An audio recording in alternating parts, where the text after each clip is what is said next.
chef de l'État turc Recep Tayyip Erdogan a été réélu dès le premier tour dimanche pour un nouveau mandat au pouvoir renforcé, venant à bout d'une opposition pourtant revigorée.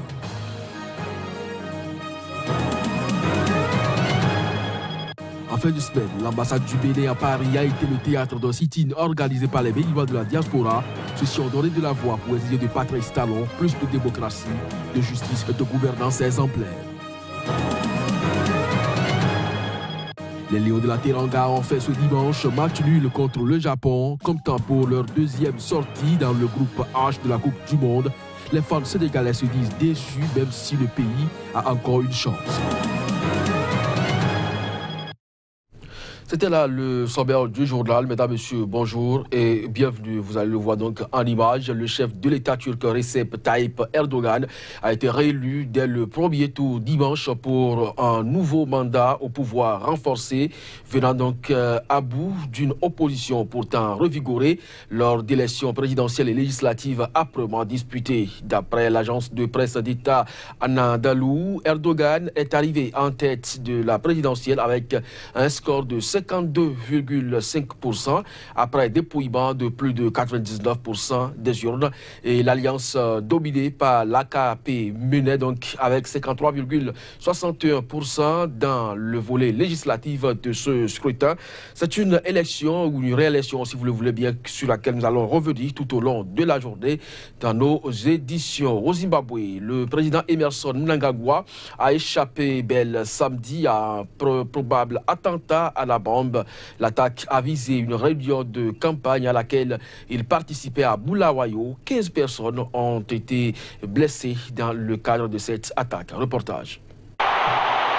Nous sommes à un mois des prochaines élections générales au Zimbabwe. Le scrutin s'annonce mal. D'origine encore indéterminée, l'explosion s'est produite après un discours prononcé par le chef de l'État, candidat à la présidentielle. La scène a eu lieu devant des milliers de partisans réunis dans un stade de la deuxième ville du pays, un fief de l'opposition. Évacué sain et sauf juste après la déflagration, Emmerson Mnangagwa a suggéré qu'il avait été la cible de l'attaque. Il y a des ennemis habituels et il y a eu tellement d'attentats. Ce n'est pas la première fois. Je suis habitué à cette tentative contre ma vie. L'explosion s'est produite à quelques centimètres de moi. Mais ce n'était pas mon heure. À la fin du rassemblement, il y a eu cette explosion qui a touché mes deux vice-présidents. Ils ont essayé de m'empoisonner et j'ai survécu. Ils ont essayé d'empoisonner mon bureau et j'ai survécu. Ils ont placé des mines et j'ai survécu. À tout ça, j'ai survécu. Parmi la quinzaine de personnes blessées figurent les deux vice-présidents du pays. Aucun détail n'a été donné sur la gravité de leur état. Le principal rival à la présidentielle du président sortant, Nelson Chamisa, a regretté les terribles événements de Bulawayo. Une enquête a été ouverte par les autorités pour tenter de préciser les circonstances de l'explosion. Nouvelle étape dans la préparation des législatives du 18 novembre en Guinée-Bissau. En effet, 2 mois après l'entrée en fonction d'un gouvernement inclusif, le Parlement a adopté samedi à l'unanimité le budget de l'État. Reportage. Plus de 2 années de crise politique se seront écoulées. Les décideurs bissau-guinéens semblent enfin prendre la décision. Les 90 députés présents sur les 102 ont adopté samedi un budget de quelques 212 milliards de francs CFA présenté par le gouvernement du Premier ministre Aristide Gomes, qui sera en vigueur jusqu'au scrutin de novembre. La Guinée-Bissau a traversé des turbulences politiques depuis la destitution en août 2015 par le président José Mario Vaz de son Premier ministre, issu du Parti africain pour l'indépendance de la Guinée et du Cap-Vert, Domingos Simoes Pereira, auquel Mario Vaz appartient également. Fort heureusement, un nouvel accord de sortie de crise a été conclu au sommet extraordinaire de la Communauté économique des États d'Afrique de l'Ouest le 14 avril à Lomé, ce qui a ouvert la voie à la nomination de Gomes 2 jours plus tard, puis à la reprise des travaux du Parlement, interrompus pendant 2 ans, et à la fixation des législatives au 18 novembre 2018.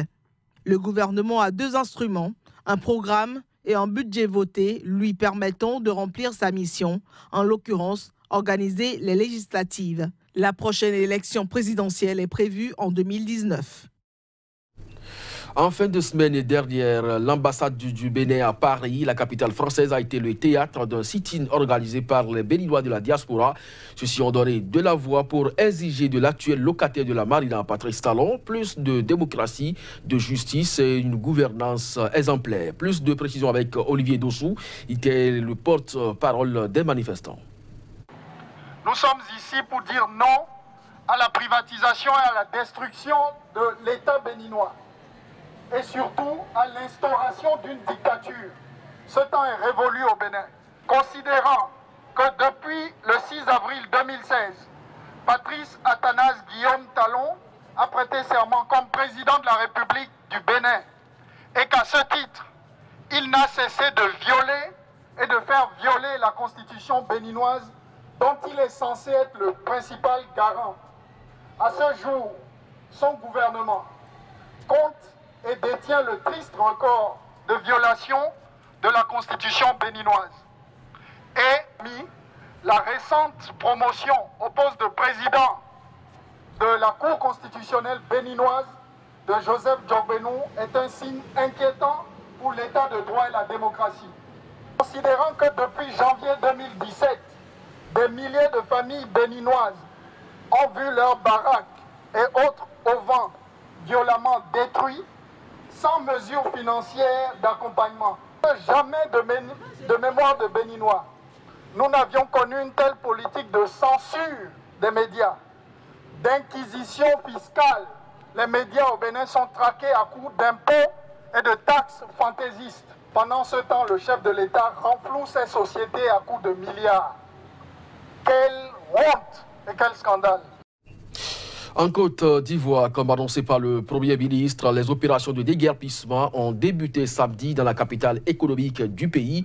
Et ceci suite aux pluies diluviennes ayant occasionné des dégâts matériels et des pertes en vies humaines.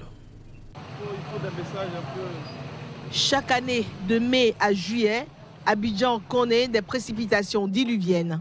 Mais celles qui se sont abattues sur la ville en début de semaine ont entraîné des inondations particulièrement meurtrières. 18 personnes y ont perdu la vie et 2 autres en province, avec en outre 138 familles sinistrées. Il s'agit là d'un des bilans les plus graves depuis 2 décennies. Et comme chaque année, le gouvernement a annoncé des mesures fortes à l'issue d'un Conseil national de sécurité présidé jeudi par le chef de l'État ivoirien.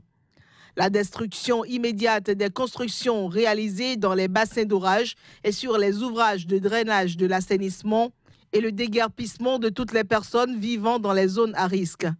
Des mesures mises en application. Des bulldozers sont entrés en action dès samedi avec une importante mobilisation des forces de l'ordre.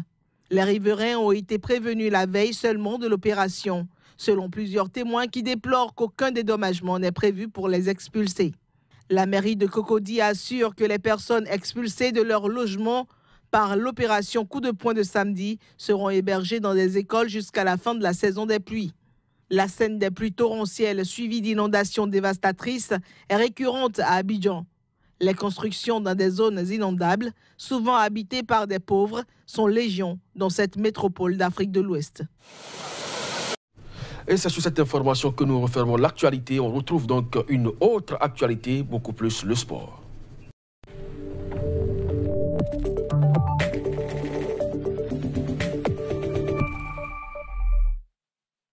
Johannes Toadou, bonjour. Olivier Métonou, bonjour. Voilà, nous sommes donc en plein avec vous dans le sport et parlant donc de la Coupe du Monde de football. Il faut dire que les Lions de la Teranga ont fait ce dimanche match nul contre le Japon, comptant pour leur 2e journée dans le groupe H de la Coupe du Monde de Russie 2018.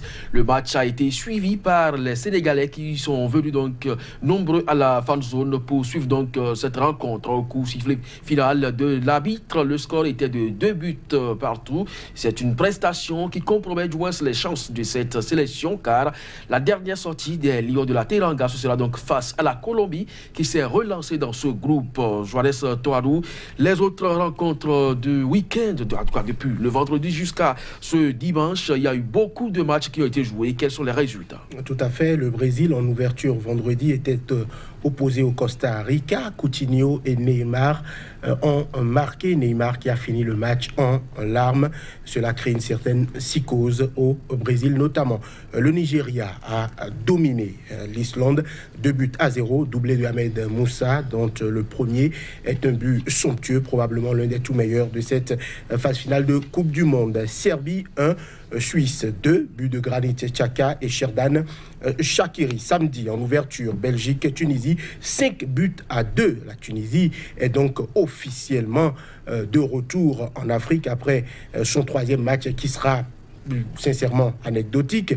Eden Hazard a doublé, le capitaine de la sélection belge. Romelu Lukaku aussi a signé un doublé et Michy Batshuayi a marqué le dernier but. Corée du Sud 1, Mexique 2. Carlos Vela et Javier Hernández Chicharito sont les buteurs mexicains lors de ce match-là. L'Allemagne s'est imposée dans la douleur et à 10-11 face à la Suède. Marco Reus et Kroos ont signé les 2 buts allemands. Le dimanche, Angleterre-Panama, 6-1, doublé de John Stones, triplé de Mr. Harry Kane qui avait promis rattraper un certain Cristiano Ronaldo et but de Jesse Lingard. Felipe Baloy a lui marqué le premier but de l'histoire du Panama à une phase finale de Coupe du Monde. Japon-Sénégal, 2-2, vous en avez parlé en long et en large. Il faut juste spécifier que c'est Sadio Mané, le capitaine sénégalais, qui a ouvert la marque et Moussa Wagué a marqué le second but sénégalais. Ils se sont fait rattraper entre-temps par Takashi Inouï et Keisuke Honda. Pologne, Colombie, 3-0 pour la Colombie qui se relance totalement dans ce groupe. Yerimina a été buteur, Radamel Falcao, le capitaine également, et puis Juan Guillermo Cuadrado pour le troisième but de la Colombie. Alors, Johannes Toado, le compte à rebours a commencé aujourd'hui. Les derniers matchs de poule se jouent. Les Africains dans la compétition, désormais dos au mur. Tout à fait. 3 équipes africaines déjà éliminées. Les équipes maghrébines notamment.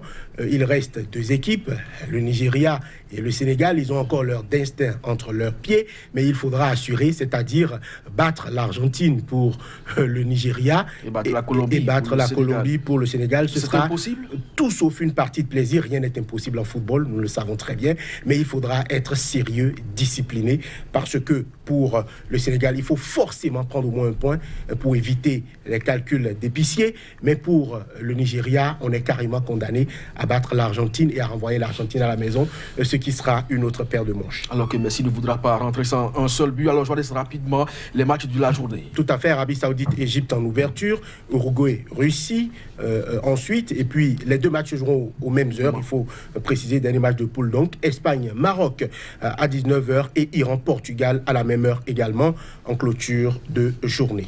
Merci donc à vous, Johannes Toine. Mesdames et messieurs, ce sera donc tout pour cette édition. Merci de nous avoir suivis. L'information se poursuit sur Stika. Retrouvez-nous donc sur nos sites.